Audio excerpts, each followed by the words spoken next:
Psalm 8. Die waarskynlike ontstaan van hierdie psalm is baie interessant. Ons kan ons indink hoe dat Dawid een warm somersnag op die dak van sy huis gelê en slaap het. Iets wat dikwels gebeur het in die warm somermaande. En dan lê hy op sy rug en hy kyk op en hy sien die sterre, die maan, alles wat die Here geskaap het en wat hy in die hemelruim geplaas het. En dan besing hy die almag van die Here, die grootheid van die Here. Hy sê, 'n vergelyking met hoe groot God is, wat is die mens? Volgens sy perspektief is die mens eintlik niks, maar God het die mens bietjie minder as 'n hemelse wese gemaak.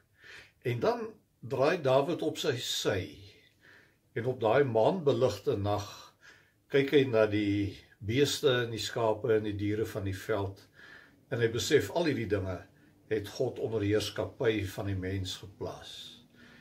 Die Here gee eer en aansien, gesag en verantwoordelikheid aan die mens. Die mens is vir die Here baie belangrik. En Dawid sluit dan af met hierdie absolute vertroue in die Here, dat hierdie selfde God wat alles in die hemelruim geplaas het, dat hy ook die vyande, die teenstanders van Dawid op hulle plek sal sit. Lekker dag.